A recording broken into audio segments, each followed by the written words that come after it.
Nah, klinisnya karies email disodasi kadang bereaksi. Kalau kadang berarti ada negatifnya, ada positifnya. Tuh, artikannya ya. Kemudian di termis terasa ngilu bila diangkat. Nah, kalau untuk iritasi ini berarti ini positif. Positif ya. Benar ya, iritasi. Ya. Termis diberi kloroetil kadang terasa ngilu. Berarti kalau kadang ada dua juga ya, ada positif, ada negatif. Ya. Kemudian untuk iritasi, untuk hiperemi, ya klinisnya, sondasinya kadang bereaksi. Nah, berarti bisa positif, bisa negatif juga, karena kata-kata situ ada kadang, ya. Termisnya di mana? Positif. Nah, nggak ada dua pilihan, satu-satunya ya positif, positif, wajib positif, wajib, karena selalu positif. Nah, ya. Nah, yang bedakan ini berarti hiperemi pulpa, ya, pulpa. Nah, apa yang membedakan antara ini dengan ini? Termisnya. Jadi lebih parah rasa ngilu yang hiperemi dibandingkan. Oh, ini sewaktu kita beri kloroetil, kita angkat, dia akan langsung hilang ngilunya. Tapi kalau termis yang ini rasa ngilunya itu akan bertahan kurang lebih 1 jam. Ya, jam. Menit, mungkin berjam-jam, ya.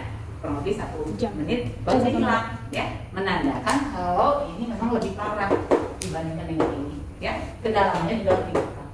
Untuk hiperemi tambahan ya, tambahan apa? Tambahan komposit saja karena ini 4 ya, komposit kan. Rasanya kelas 3, kelas 3, ya. Menurut itu si GP Black, Mr. Black, Mr. Hitam yang menetapkan seperti itu Fiolidia. Jadi kelas 1 itu posisinya di gigi posterior, ya. Gitu. Jadi bukan kedalaman. Kedalaman itu dapat kita ukur dengan sonde, ya kan? Nah, lihat di video sebelumnya sondasi, ya. Sondasi adalah pemeriksaan menggunakan alat sonde. Ada 3 kegunaan dari sondasi. 1, untuk menentukan gigi karies atau tidak karies. Apa tandanya? Kalau gigi karies ada 3 tanda gigi karies. 1, perubahan warna, bisa dia coklat, bisa dia hitam. Yang ketiga, ada pelunasan, ya, sedikit banyak ada pelunasan karena dia mineralnya itu rusak. Yang ketiga, nyangkut, ya. Kalau salah satu tidak ada, apakah itu disebut karies? Tidak. Ya, tuh. Nah, tahu ya, tidak ya. Nah, menentukan ada tidaknya karies. Yang kedua, menentukan sondasi, kedalaman karies, ya, didapatlah ini. Kaki.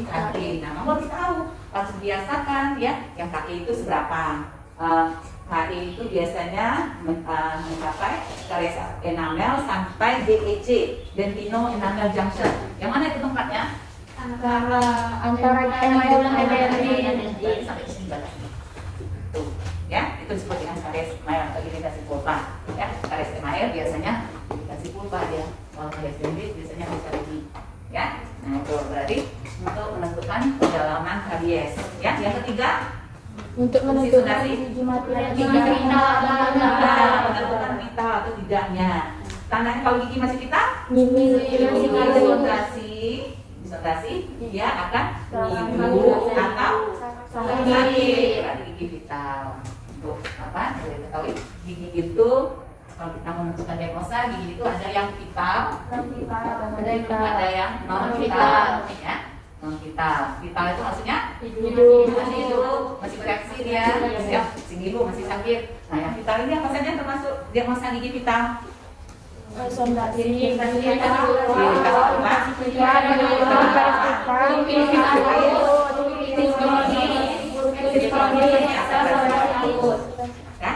berarti tis di belakang itu pulpitis, ya. Kalau iritasi itu enggak iritasi berani, tapi kalau udah pulpitis akut, pulpitis kronis, periksa sekresi akut, tis itu menandakan adanya peradangan pada pulpa, ya. Pulpitis, peradangan pada pulpa, gingivitis, peradangan pada gingiva, periodontitis, peradangan pada jaringan vertebral. Ya, bisa kita lanjutkan? Bisa, Bu. Nah, ini udah sampai ibarat ini. Nah, baru kita ingat, ibu memang tulisnya dari sini. Ya, dari sini diurut ke sini. Tapi kalau kamu sini dulu, ya, baru diurut ke sini. Jadi kenapa duluan ini yang ditulis ya? Ini ibu karena menuliskan diagnosanya dulu. Nah, ini pulpitis Akut. pulpitis akut, ya, akut. Ya, ada lagi pulpitis kronis, ya, kronis.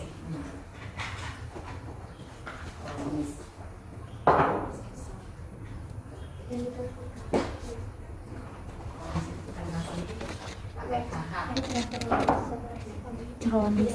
Kronis. Apa itu akut? Akut tidak pernah sakit, pertama kali sakit. Ya, biasanya kondisinya sangat lemah biasanya. Ya, kenapa sangat lemah? Karena pertama kali sakit. Karena sakit, terus kemudian iya, nggak mau makan, nggak bisa tidur, nggak bisa istirahat, pasti kondisinya lemah. Nah, itu menandakan nanti sewaktu kamu bawa pasien ke klinik, nggak akan ada ditemukan yang namanya pulpitis akut. Karena pasiennya pasti lemah, ya, nggak mungkin. Kamu pernah sakit gigi? Pernah. Pulpitis akut, sangat-sangat sakit. Nah, ini pemeriksaannya nih pasti positif. Jadi nggak usah diragukan lagi. Terus pasti positif. Apa lagi pemeriksaan tambahannya? Apa pemeriksaan tambahannya? Perfusi. Kenapa harus diperfusi?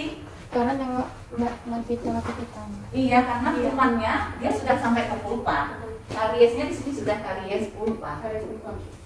Kalau kuman udah masuk ke pulpa, dia pasti akan sampai ke sini. Jadi jaringan apa namanya?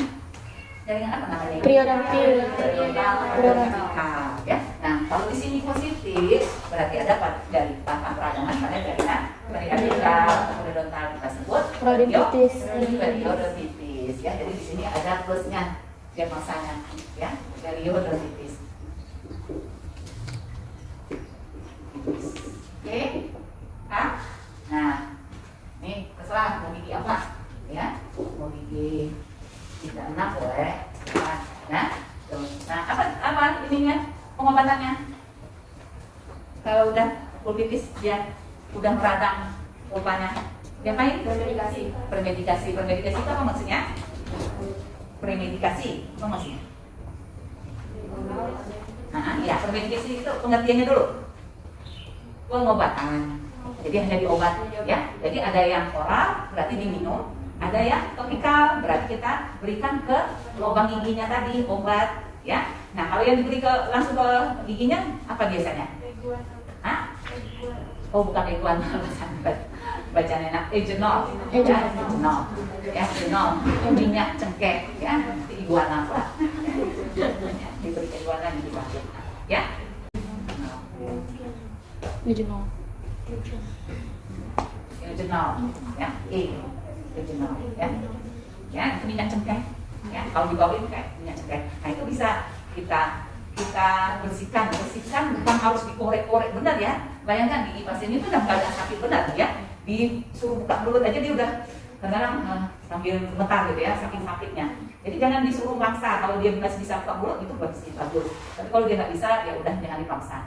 Jadi kalaupun dia bisa buka mulut, jangan dibersihin pakai eskavator, ya, itu menjerit pasiennya. Jadi cukup pakai kampas kecil, cotton roll. Makanya cotton roll kamu itu jangan yang gede-gede, yang kecil aja yang kira-kira bisa masuk ke kavitas. Ini bervariasi cotton rollnya, yang besar, yang kecil. Jadi dibersihkan, bahkan di ini aja, diambil. Nah, itu sekedar disentuhkan, dibersihkan aja. Kalau ada sisa-sisa makanan, pelan-pelan, ya. Jadi pasiennya ditanam, nggak usah khawatir, saya hanya bersihkan sedikit sambil mengeringkan. Ya, sudah bersih dan kering, lalu kita beri egenol di kantong pelan juga, ditetes. Jangan terlalu banyak, jadi kamu biar pasiennya cepat berhenti nih, banyak-banyakin enggak. Itu efeknya nanti bisa malah mengiritasi dan menyebabkan pulpanya mati. Ya, jadi sekedarnya aja. Misalnya kamu ini tetes, egenolnya ditetes, cairannya ditetes. Kebanyakan, ambil ini, ini, ya, dan kita letakkan ke mulut kavitasnya. Terus kita tutup pakai tambalan sementara. Itu berarti kembali ke sini. Pengobatannya berarti ini periodontitis yang di bawah, ya.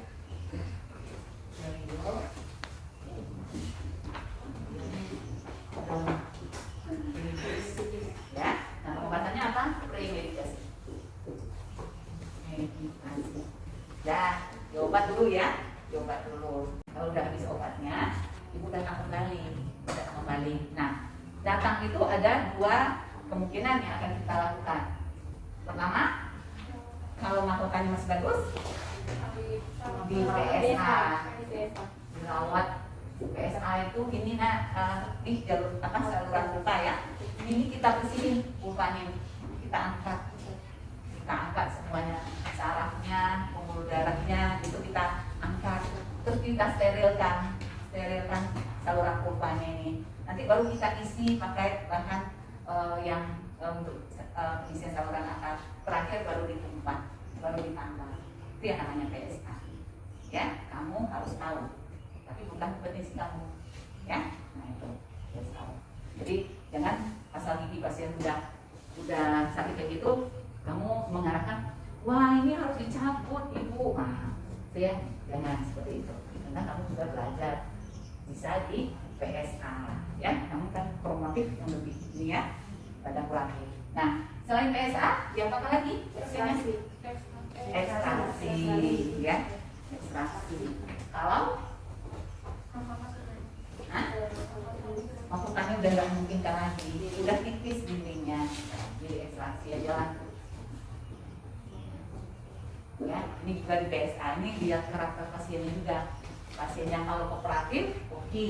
Tapi kalau pasiennya tidak kooperatif, nggak usah lakukan. Ya karena dia berulang minimal 3 kali, ada 2 atau 3 kali minimal kunjungan. Itu kalau yang obatnya yang bagus. Tapi kalau obatnya yang masih konvensional itu bisa 5 kali kunjungan. Jadi kalau pasiennya nggak kooperatif, yang manut ya, yang satu nggak usah ya. Nanti kita yang capek, kita jadi jadinya kasihan juga pasiennya ya. Kemudian kedua pertimbangannya kalau pasiennya memang dari segi materi cukup ya, karena ini lumayan biayanya untuk yang ini ya. Jadi ini memang benar-benar orang-orang tertentu yang mau mempertahankan giginya yang nggak mau dicabut, oke, PSA. Tapi kalau dia punya yang praktis, udah cabut aja. Oke, tapi kamu wajib menyampaikan beberapa pilihan ya. Oke, dan bisa dipahami? Bisa, Bu. Pak. Nah, yang keempat itu karies. Yang keempat ini dulu, pulpitis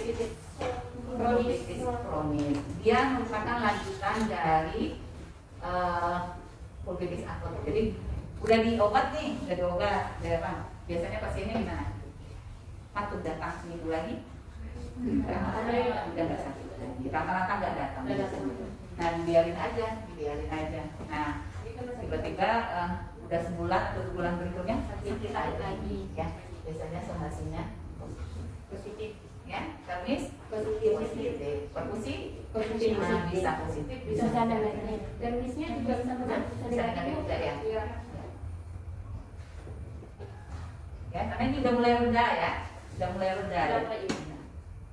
makanya pasiennya cuek aja lagi, ya, cuek aja, kronis ya, kariesnya tapi karies pulpa. Nah ingat, apa bedanya ini dengan ini? Pulpitis akut ini kan sama-sama kedalaman karies pulpa nih. Apa bedanya antara ini karies pulpa pulpitis dengan karies pulpa pulpitis kronis? Apa kira-kira beda? Kalau pulpitis kronis tuh saking sakitnya tuh nggak terasa sakitnya lagi, enggak, intensitasnya, rasa sakitnya tidak terlalu sakit ya. Itu kalau seandainya itu gejala ya, dan dari pemeriksaan ini. Tapi yang dari ini kedalaman kan kita periksa tuh gimana? Ada nggak beda antara karies pulpanya? Kalau akut gimana karies pulpanya? Kalau yang kronis gimana karies pulpanya? Nah, kalau akut karies pulpanya bisa kadang-kadang terbuka atau tertutup. Maksudnya gimana? Kamu boleh lihat gigi kamu yang karies pulpa, ada yang memang benar-benar udah menganga. Kenapa atap pulpanya? Ya. Nah, kalau itu karies kalau pulpitis kronis.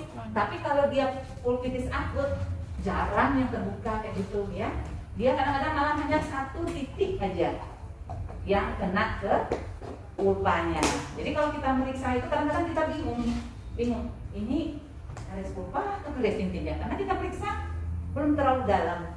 Tapi kenapa kok pasiennya merasa sakit? Nah, bisa jadi ada 1 titik di sini. Ini karies di sini ya, karies sampai di sini. Tapi ada satu titik udah kena tanduk pulpanya. Ingat anatomi gigi kan tidak rata gini ya, pasti ininya tanduk pulpanya kan? Ada ini di sini. Nah, di sininya kena dikit. Jadi kalau kita sondek, yang kita dapat cuma ini. Kok masih keras? Berarti masih dentin. Tapi kok pasiennya kesakitan benar? Ya berarti ada satu titik kecil, mungkin seujung jarum, yang menyebabkan kumannya masuk. Ya, jadi kariesnya udah karies pulpa. Ya, tapi kalau karies pulpa yang ini, karena ini dibiarkan, biasanya ini udah besar, udah benar-benar terbuka.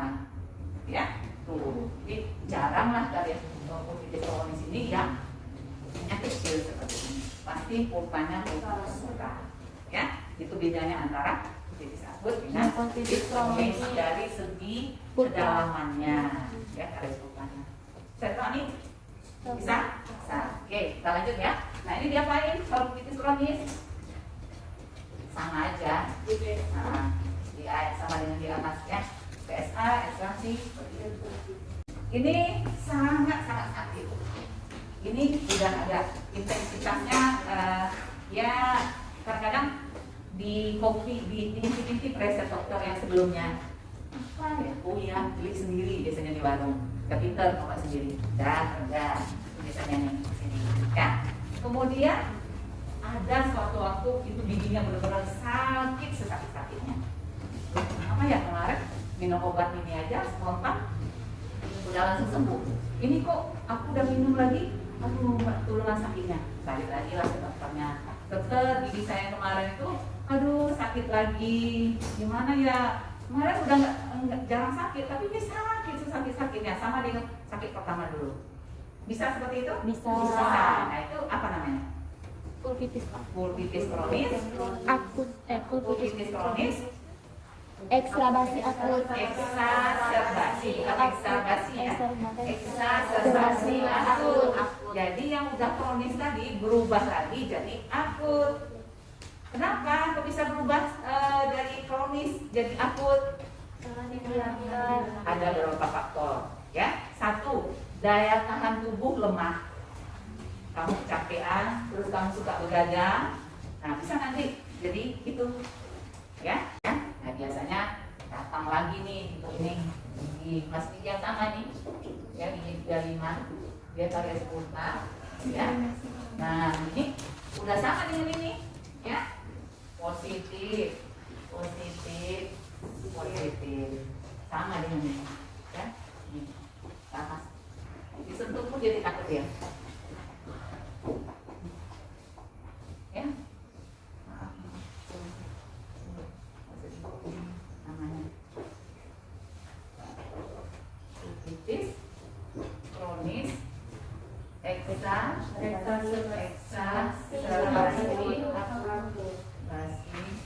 akut. Ya. Ya. Nah, diapain? Ya sama dengan ini lagi. Ini dua ini. Sama dengan pulpitis akut. Sama. Nah, sekarang ini kita masuk ke diagnosa gigi yang non vital, ya. Nah, apa itu yang non vital, yang termasuk non vital? Nekrosis pulpa, gangren pulpa, gangren tadi. Ya. Oke, kita ini dulu. Ke gangren dulu, jangan nekrosis dulu, ya. Oh ya, satu lagi pulpitis kronis hiperplastika, ya, atau pulpa kulit, ya, itu masih sama. Jadi ada pulpa di kavitasnya, ya. Nah, kenapa bisa ada berapa macam pulpa? Ya, apa kulit yang kamu ketahui? Ada 3, ya, pulpa kulit, gigi kulit dari kaca. Itu dipelajari sendiri ya, ciri-cirinya, ya, ciri-cirinya itu gampang kok menghafalnya, tapi dengan pakai logika, ya. Jadi jangan dihafal mati, ya. Kayak pulpa kulit itu kan asalnya dari pulpa, ya, pulpa. Nah, kalau karena dari pulpa banyak mengandung pembuluh darah dan saraf, berarti dia warnanya akan merah, ya, merah. Nah, karena dia merah, kalau disonde dia akan gampang berdarah, ya. Nah, permukaannya karena dia berasal dari pulpa, dari bawah gigi, berarti permukaannya agak berbrutul atau kasar. Kayak gitu belajarnya, enak ya? Gingiva polit sama dengan gingiva, asalnya dari gingiva. Kenapa bisa dari gingiva? Karena ada karies di daerah proximal. Ini ada karies ini, jadi gingiva yang apa gingiva ini masuk sini. Ya, jadi gingiva polit itu polit yang asalnya dari gingiva, ya, gingiva. Nah, gimana gingiva itu permukaannya? Yang mulus, ya. Terus dia di mana? Gampang berdarah nggak? Warnanya di mana? Warna gingiva, pink ya. Nah, gampang berdarah nggak? Relatif lah. Kadang-kadang berdarah, kadang-kadang enggak. Ya, gitu cara belajar ya. Jadi bukan dihafal mati, nanti bingung. Kalau udah satu lupa semua. Oke, tentang polit.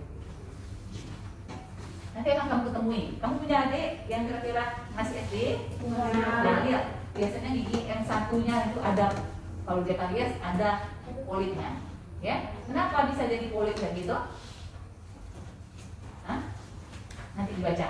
Ada itu penyebabnya. Di PPT itu ada. Ya, kenapa bisa dia seperti itu? Oke. Nah, sekarang kita masuk dengan nekrosis dulu, gangren dulu. Kenapa itu sampaikan gangren dulu? Karena gangren ini lanjutan dari ini pulpitis kronis, ya. Jadi gangren. Ya, gangren itu membusuknya jaringan pulpa karena serangan kuman atau bakteri. Jadi karies pulpa yang tadi itu dibiarkan lagi, ya, karena sakit diobatin, dibiarin lagi, belum mau dirawat, belum mau dicabut. Akhirnya nanti giginya akan jadi gangren, alias giginya mati, ya. Nah, penyebabnya apa? Pulpitis yang tidak dirawat, kemudian nekrosis pulpa yang terkena akibat infeksi bakteri melalui peredaran darah. Ya, nanti jadi nekrosis ini Ibu sekilas jelaskan, nekrosis itu adalah matinya jaringan pulpa bukan karena bakteri, ya. Makanya di sini gangren itu nekrosis pulpa kadang-kadang dimasukin oleh kuman, ya. Jadi beda antara gangren dengan nekrosis, sama-sama mati. Tapi kalau gangren dia disebabkan oleh kuman, kalau nekrosis itu disebabkan oleh selain kuman. Apa selain kuman? Nanti akan kita bahas, ya. Nah, gangren pulpa yaitu penyebabnya tadi karena dia nggak dirawat, pulpitis tidak dirawat, ya. Nah, gejalanya gimana? Gejala kita dapat dari apa? Dari pasien. Dari pasien. Keluhan pasien, anamnesa, ya. Apa yang ibu rasakan? Nah, biasanya bau yang tidak sedap. Jadi saya kalau ngobrol apa pakai gitu, hawanya nggak enak, ya, keluhannya. Kemudian bila makan panas, nah panas itu akan terasa sakit. Kenapa? Terasa sakit karena gangren itu dia menghasilkan gas H2S atau disebut juga gas indol dan skator, ya. Jadi kalau udah gangren, udah mati giginya, dia akan menghasilkan gas H2S. H2S, ya.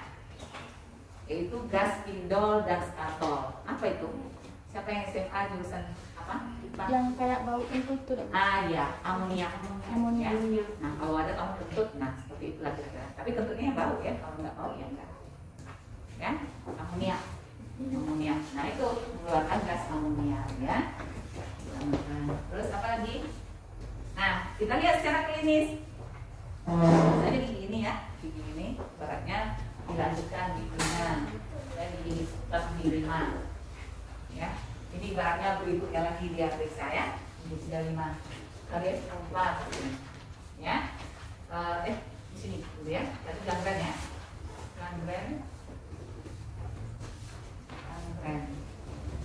pulpa ya, pulpa.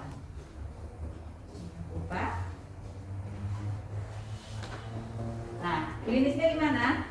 Secara visual dengan lihat dengan mata itu karies pulpa dengan pulpa terbuka, pasti karies pulpa dengan pulpa terbuka karena udah lanjutan dari ini. Yang ini kadang-kadang terbuka tertutup, ini terbuka, ini lebih terbuka lagi, ya. Tuh. Nah, kemudian apa? Disondasi negatif. Namanya juga udah mati.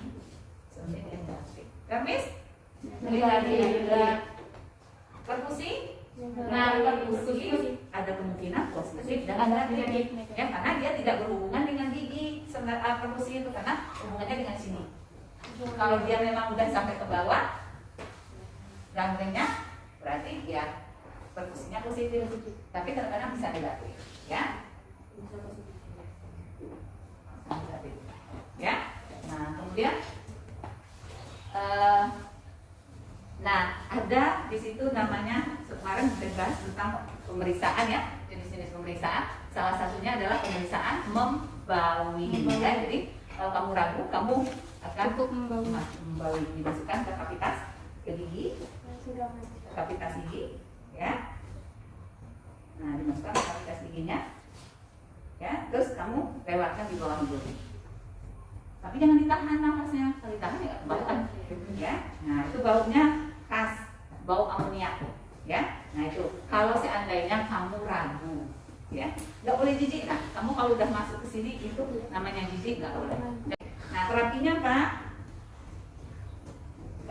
Terapinya apa?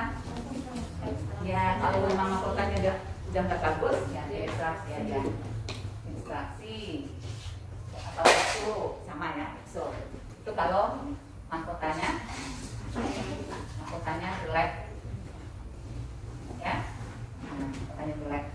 Kalau masih bagus, PSA. Emang masih bisa bu, soalnya gigi udah mati, gimana mau dihidupkan lagi? Enggak dihidupkan, cuma hanya dibersihkan aja, disterilkan.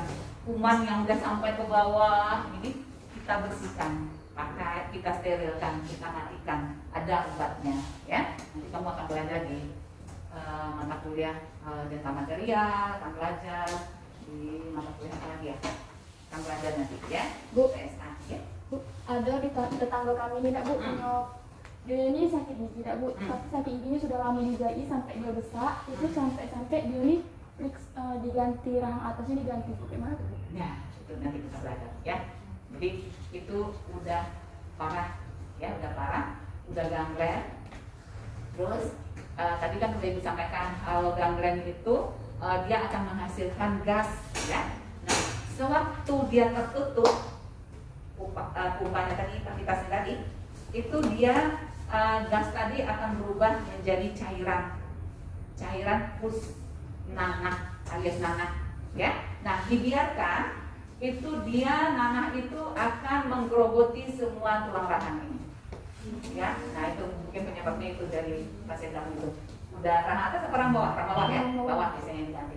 Nah, ini udah kena, udah dimakannya. Nanti kalau kita ronsen kelihatan itu tulang yang biasanya putih itu udah hilang, udah berubah jadi hitam, ya, cairan semua. Nah, kalau udah dimakannya berarti kan tulang rahang kita nggak ada lagi, maka diganti dengan tulang rahang yang palsu atau implan.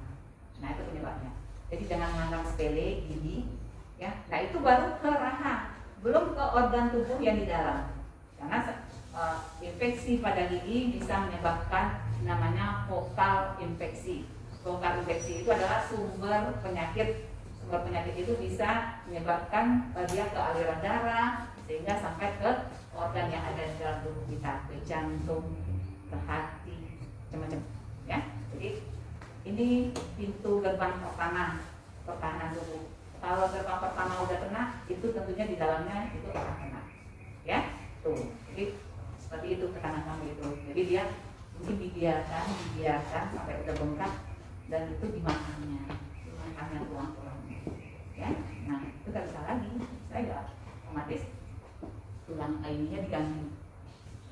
Nah, ya. Nah, jadi gangguan bukan dari sini. Kalau dia masih kalau dari relax di PSA di ekstraksi aja. Tapi kalau masih memungkinkan, karena dia pulpa ya, kalinya masih kalian pulpa, ya, di PSA. Nah, tuh tentang gangren pulpa. Terus ada lagi selanjutnya, kalau dibiarkan masih ada kelanjutannya, ada namanya gangren radik. Sudah berubah jadi radik. Nah, ya, gangren radik. Ya, keadaan gigi tinggal akar, jadi cuma akar. Ingat, radik di mata kuliah penyakit gigi dan mulut itu beda dengan radik secara morfologi, secara anatomi gigi. Ya, kalau di anatomi gigi atau morfologi mungkin yang disebut radik adalah ini ya, akar. Ya, ini namanya radik ya. Ya, benar? Ya. Tapi kalau radik di ilmu penyakit gigi dan mulut masih ada 1/3 mahkota. masih ada sepertiga mahkota. Sepertiga dalam arti kata tinggi ya, bukan lingkaran ininya, bukan dipandang dari pulsa ya. Jadi maksudnya kalau bagian bukalnya nggak ada, itu namanya setengah, bukan itu ya, bukan itu, tapi tingginya. Jadi misalnya di sebelah palatal udah hilang, sementara di sini masih utuh, berarti tingginya masih ada ya, mahkotanya masih ada ya. Nah itu juga bisa kita bilang radik ya. Tapi kalau seandainya di sini hilang, di sini masih ada sepertiga, itu udah bilang radik bisa ya. Jadi bukan sepertiga itu maksudnya dalam arti lingkaran permukaannya, bukan, tapi tinggi dihitung dari cervico occlusal itu maksudnya ya, antara cervix dengan occlusal masih ada sepertiga tingginya, itu kita udah bisa kita bilang radik ya. Ya. Nah, itu gangren radik ya, gangren radik. Berarti di sini gangren radik. Bisa dilihat belum? Belum ya, masih bisa? Bisa ya, gangren radik ya. Nah, gimana? Gejalanya biasanya tidak ada keluhan, tidak ada. Kecuali bila tajam dan adanya abses. Nah, kalau gangren pulpa yang dibiarkan sampai juga akhirnya mahkotanya pecah, tinggallah radik lagi jadi gangren radik. Itu biasanya gejalanya itu akan ada rasa tajam ya, karena dia patah-patah sedikit ya, fractur sedikit. Nah itu nanti akan tajam, itu paling keluhannya ya. Atau adanya abses, nah udah makin parah. Tadi dia akan keluarkan gas, terus karena masih dibiarkan udah jadi radik, terus juga dia nanti akan misalnya ada sisa makanan yang menutup keluarnya gas tadi, akhirnya ini numpuk di sini gas tadi numpuk, maka berubah dia jadi cairan atau pus atau nanah ya. Nah itu yang suka muncul itu dibawa bengkak ya, bengkak gitu. Nah kalau bengkak itu berarti itu ada aksesnya, akses permukaan itu akses. Kalau dibiarkan itu dia akan pecah. Kalau pecahnya di dalam itu mungkin nggak terlalu bermasalah ya. Tapi kalau pecahnya keluar maka akan cacat. Pernah lihat pasien atau orang di sininya kayak ada cacat gitu. Nah itu penyebabnya dari gigi. Ya, jadi pecahnya itu keluar, bukan di dalam. Nah itu risiko di sini ya. Kalau pecahnya cuma di bagian gigi dalam itu ya tidak terlalu rusak tampilannya, tapi kalau pecahnya keluar itu dia nanti akan cacat, ada gaung gitu, ada lubuk gitu ya. Nah hati-hati ya. Nah tadi kemudian gejala, gimana dengan klinisnya? Nah gigi tinggal akar ya.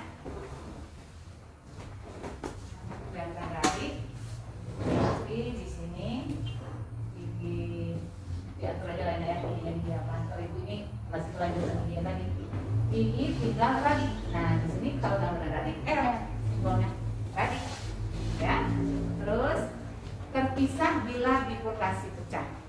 Kalau ini bifurkasi itu mana itu? Tahu bifurkasi? Mana? Ada yang tahu? Onkologi katanya udah lulus. Bifurkasi kok belum tahu? Ada yang tahu ya? Bifurkasi mana? Ini nah, ini daerah bifurkasi ya, antara dua akar. Nah kalau ini pecah ya. Nah itu kadang-kadang itu sudah bisa kita sebut dengan gangren radik. Jadi dia bifurkasi pecah, dia akan terpisah.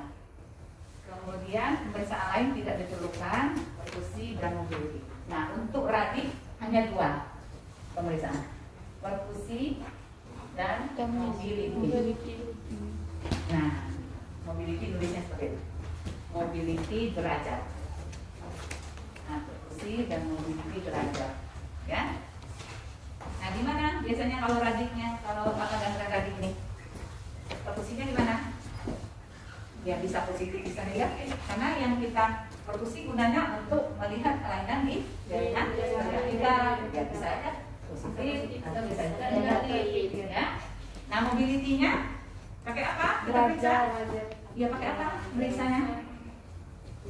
Cara meriksa mobility? Memeriksa gigi yang goyang. Iya, pakai apa? Pinset. Terus kita pegang ya giginya, kita pegang ya. Terus kita gerakkan. Mobility ada berapa derajat? Ada 4 derajat. Coba siapa yang bisa? Apa itu derajat 1, derajat 2? Ya, siapa? Derajat Siapa nama kamu? Wahyu Setia, Bu. Hah? Wahyu Setia. Wahyu, ya. Wahyu. Cepat, Wahyu. Derajat 1 tuh kalau misalnya pasien merasa sakit, tapi kalau kita periksa ada sakit, ada goyang. Ada goyang. Kalau derajat 2 tuh pasien tuh ngerasa goyang, terus kita periksa. Coba biasakan bahasa Indonesia, ya. Derajat 1 pasien merasa giginya goyang, Mhm. setelah diperiksa giginya tidak goyang. Ya. Derajat 2 Hmm. pasien giginya merasa goyang, Hmm. setelah diperiksa memang goyang tapi sedikit. Sedikit. Derajat 3 pasien merasa goyang giginya Mhm. jika di arah vertik, di arah horizontal. Horizontal. Horizontal itu yang mana maksudnya? Bisa dari lantai, ya. Ke bukal, ke manual, mesial, distal, ya. Dan Terus, diperiksa giginya emang goyang. ya, goyang. Kalau- Horizontal. Derajat 4 Derajat 4. giginya goyang vertikal dan horizontal. Vertikal itu yang mana? Atas Atas sama Jadi bawah. kita tarik itu, dia akan goyang seperti mau lepas, ya. Nah, contohnya ini gigi ini. Ada yang dilepas. Nah, terus ibu apa? Bisa dilepaskan. Naik ya. Ya, ini kalau derajat 3 atau derajat 4 itu kayaknya kalau kita jeti aja lepas terus. Ya. Ya. Saking parahnya. Jadi dia digoyang ke kiri ke kanan, letak ke belakang itu dia goyang. Terus kita tarik seperti mau lepas. Ya. Nah, itu derajat gimana derajat 4. Ya. Perawatannya gimana? Yang garadik itu ekstraksi aja, ekstraksi, tidak perlu lagi sembarang. Ingat, itu kalau gigi permanen. Nah, bedakan ya, bedakan antara gigi susu dengan gigi permanen. Ya, ekstraksi. Cabut aja lah, ekstraksi. Kalau gigi permanen, gigi susu, observasi. Nah, ini observasi, ini permanen. Nah, ini yang sering nih, kata tingkat kamu di klinik suka dimarahin. Main cabut aja. Alasannya apa? Giginya udah radik, Bu. Apakah semua gigi radik, gigi susu boleh dicabut? Kasihan nanti, ya. Kamu bisa lihat adik kamu atau tetangga kamu yang dia kalau ketawa itu kecil di sini. Nanti bilang, sini dek, sini, kakak cabutin. Anak belajar ini, kalau udah radik ini nggak perlu nanti gigi adik bongkak lapang itu. Ini cabut. Nggak bisa, ya. Karena untuk melakukan pencabutan itu butuh beberapa kriteria, ya. Nah, apa indikasi pencabutan? Kalau seandainya, nah ini dulu, ini ekstraksi kalau gigi permanen, ya. Misalnya mobility atau tidak mobility itu cuma dicabut aja. Kalau gigi permanen, kalau gigi susu, kapan boleh dicabut? Dia udah radik, kapan boleh dicabut? Satu, mobility derajat 3 dan 4. Ada kan ya di tugas itu? Nah, itu contekan kamu. Ibu suruh tulis untuk contekan. Jangan sampai hilang sampai kamu selesai kuliah di sini. Nanti ujian kompre itu yang akan ditanya. Dan banyak yang nggak bisa jawab. Ya, nggak ngerti indikasi pencabutan gigi susu apa. Ya, salah satunya gigi yang ada tugasnya itu indikasi. Nah, salah satunya adalah gigi yang sudah mobility derajat 1, derajat 3 dan derajat 4. Dah, tuh. Yang kedua, apa? Gigi yang penyebab vokal infeksi yang ibu bilang tadi. Kenapa? Apa dibilang vokal infeksi? Dia bengkak, ya, abses ya. Bengkak itu abses ya. Nah, abses. Nah, langsung kita cabut. Nanti jadi vokal infeksi nih, bengkak nanti seperti tetangganya si Wahyu nanti seperti itu. Ya, kalau udah bengkak berarti giginya gangren. Dia apa kan? Di PSA dulu. Di PSA dulu. Gampang. Kalau gigi susu itu gigi anak-anak itu sangat gampang PSA. Sekali atau 2 kali aja selesai. Ya. Tapi dia kan udah radik, Bu. Bisa. Ya, gigi anak-anak itu sangat gampang perawatannya. walaupun dia sudah radik, ya. Nah, di PSA, ya, di PSA. Nah, apa tadi? Di pencabutannya, dia ada bengkak, jadi nggak boleh dicabut di PSA dulu. Tapi kalau seandainya udah di PSA berkali-kali, tetap dia bengkak, berarti itu dia nggak bisa lagi. Nah, jadi gigi yang dengan adanya operasionalisasi, akses yang berulang itu sebenarnya. Artinya akses yang berulang. Sudah dirawat tapi nggak bisa, ya, itu boleh cabut, ya, karena kita takut menjadi penyebab infeksi lain atau fokal infeksi. Itu kata-katanya, ya. Ya. Satu, mobility, tiga, empat. Kedua, akses yang berulang dan tidak bisa dilakukan perawatan lagi. Yang ketiga itu ulcus decubitus. Ulcus decubitus. Ulcus decubitus. Ulcus decubitus. Ya, nih. Tulisannya ulcus decubitus. Ya, ulcus decubitus. Apa itu? Pernah dengar? Enggak, pernah. Ulcus itu luka. Luka yang terjadi pada gusi di mana akar atau radik dari gigi susu itu menembus tulang alveolar. Kebayang? Jadi akarnya itu, akar gigi itu udah keluar dari gusinya, menembus. Pernah lihat adik kamu sebenarnya? Nah itu kalau seandainya udah melukai ininya, bibirnya, itu harus dicabut. Tapi kalau dia tidak melukai, jangan dicabut. Ya, jadi kalau masih bisa dipertahankan, ini aja, dipotong aja akar yang tajam itu dikit. Ya, tapi kalau nggak memungkinkan lagi, dia udah luka, udah menyakitkan, dia nggak bisa minum, nggak bisa makan, cabut. Ya, ya. Yang keempat, gigi untuk keperluan orto. Keperluan orto, jadi perlu dicabut. Ya? Nah, betul.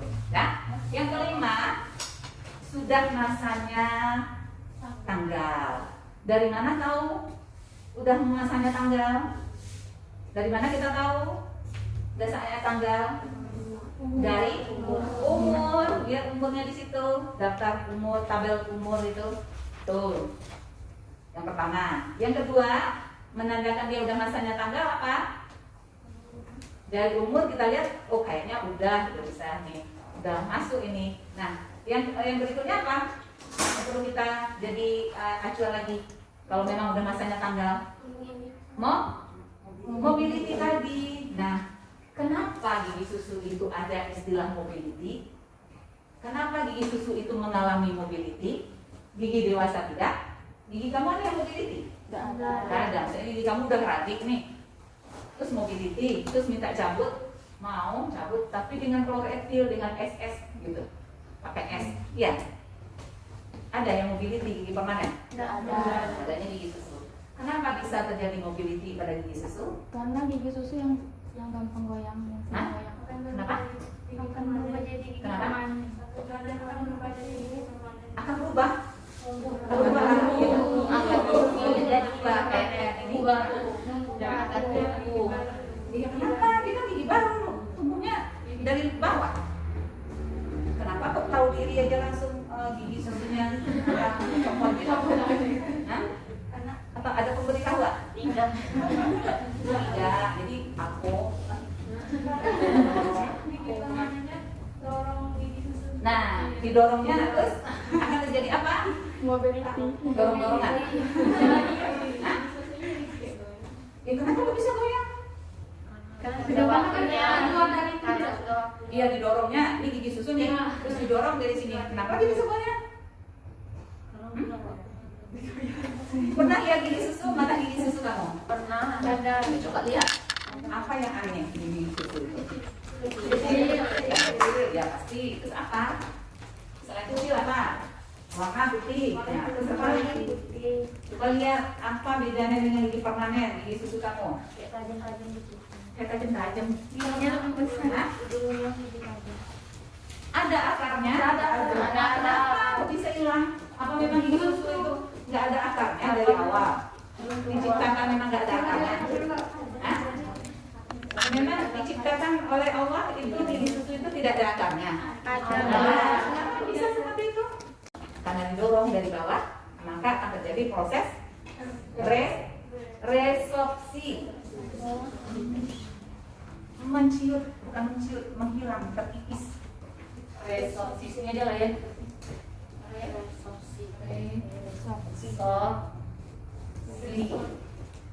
Resorpsi akar.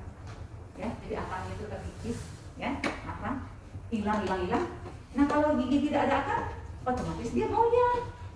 Itu logikanya, ya. Semakin dekat, semakin nggak ada, makin habis. Nah, makin derajat kegoyangnya makin tinggi. Itu penyebabnya. Jadi gigi akan dicabut bukan hanya berdasarkan umur saja. Kita lihat lagi, kalau memang umur, ingat, tabel umur itu penelitiannya udah lama benar. Jadi itu tidak bisa jadi acuan utama, ya, tidak bisa jadi acuan utama. Jadi kita tetap melihat klinisnya, tetap melihat kondisi di rongga mulutnya. Oh, umur 6 tahun ini gigi bawah anterior isi satu di dalam tabel ini udah harus ganti, tapi nggak harus kamu paksa. Kamu bilang, oh bu ini di tabel ini udah harus masanya, ini cabut dulu ya, jangan. Lihat lagi kondisi klinisnya di rongga mulutnya. Kita lihat dulu, dia nggak goyang sama sekali, ya. Jadi jangan dicabut, gitu, ya. Makanya ibu suruh kamu buat tabelnya. Itu nanti sampai kamu klinik itu akan ibu tanya. Sampai sekarang itu kalau kakak tingkat kamu itu, kalau ibu tanya, kenapa kamu cabut gigi susu? Gigi anak orang semua gigi red. Apa alasannya? Kalau masih enggak, tugas, gitu. Nggak mau ibu ajarin lagi. Kamu belajar mandiri. Sampai bisa, baru dapat nilai. Ya, jadi itu kopiannya sama kamu dengan sampai itu. Ya, kalau perlu ditulis di kamar. Ya, kamar. Ya, jadi jangan foto-foto aja, foto selfie yang dipajang di kamar. Ya, pelajaran juga ditulis. Ya, ya. Tadi ekstraksi kalau permanen, kalau gigi susu ditambah, bisa ditambah kalau memang belum mobility, ya. Nulis mobility itu kayak mana? Mobility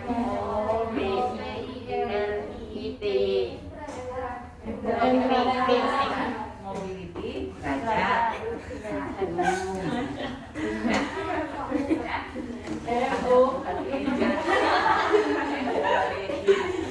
ya, mobility derajat. Karena sampai sekarang masih ada tuh kakak-kakak kamu yang mobility. Nah, ya, kadang-kadang mobility bu, apa? Itu mobility. Bacanya kadang-kadang masih belum bisa, ya. Nah, ekstraksi. Nah, kalau nggak ada ekstraksi, permanen berarti di PSA. Seperti dengan pergelangan. Ya.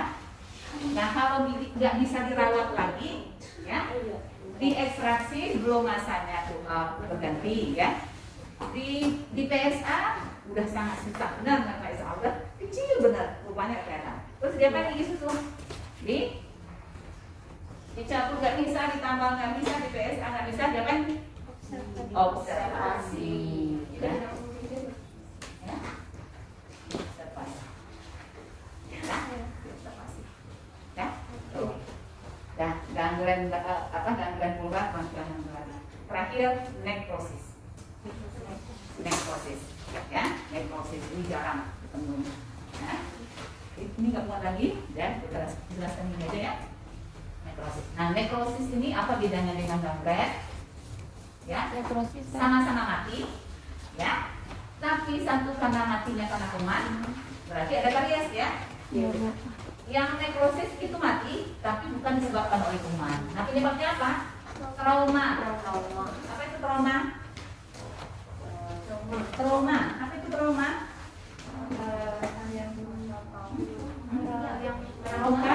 Menakutkan itu kalau dari itu ilmu kejiwaan lah, trauma. Aku trauma lah, ini trauma makan ini, trauma kesini itu trauma. Kalau trauma ini apa? Hah? Bentuk. Bukan trauma. Aku trauma sama trauma nekro. Ya. Kamu kebanyakan nonton. Nah, trauma benturan, ya. muda, ya. Apa? Hari hujan, terus naik motor, terus cium aspal. Ya. Goyang giginya, goyang, tapi nggak copot. Terus dan berapa hari mulai kenceng lagi giginya. Oh, alhamdulillah nggak copot gigi aku, ya. Terus bisa diulang lagi. Lagi racing ya istilahnya. 1 tahun cermin, kok gigi aku beda yo, gigi kanan udah agak coklat dikit, apa ya, udah biarin lagi, lama-lama jadi agak rada biru. Nah, kenapa? Karena ada benturan, putus sarafnya. Untuk nggak saraf ini ya? Ini kan punya sarafnya. Dari mana masuknya? Ini apa nih? Apa namanya? Ikan di bawah. Nah, yang bulat di sini apa namanya? Ada lubangnya, apa namanya? Lupa. Lah, motor lagi udah lulus tapi kok udah tahu. Apa? Ada foramen nggak di situ? Foramen Afrika. Ini daripada kamu. Itu dia udah berapa puluh tahun yang lalu. Foramen? Sini masuk saraf nih. Saraf sini masuk, pembuluh darah sini masuk. Sewaktu ada trauma, terus putus sarafnya. Untung saraf ini. Kalau sarafnya putus, nah itu error, ya. Putus satu sinarnya. Nah itu. Jadi kalau ada benturan itu akan kemungkinan putus sarafnya. Kalau kayak udah goyang tadi tuh Bu, bagusnya dicabut sekalian atau ya? Nggak usah, biarin aja difiksasi aja. Difiksasi, diikat pakai kawat. Kalau dia segera ke dokter itu akan diikat supaya dia keras lagi, dia kuat lagi. Itu posisinya sama dengan gigi sebelah. Karena kadang-kadang posisinya udah berubah, udah nggak nyetir, dibiarin aja kan makin jelek ya, udah hitam nyetir lagi, ya. Nah itu dibiarin aja, makanya difiksasi biasanya, diikat sama dokternya, di splinting, ya. Nah dibiarin aja kayak gitu. Ya nanti adalah di apain perawatannya. Biasanya kalau kayak gitu, biasanya di finger. Jadi dilapisi aja di depan, ya. Kalau dulu harus dicekat. Mudah-mudahan sekeliling, kalau sekarang teknologinya lebih canggih lagi, nggak usah sekeliling diasah, cukup di depannya aja di finger. Ya, tapi memang dari segi kekuatan lebih kuat yang di ceker daripada di finger, ya.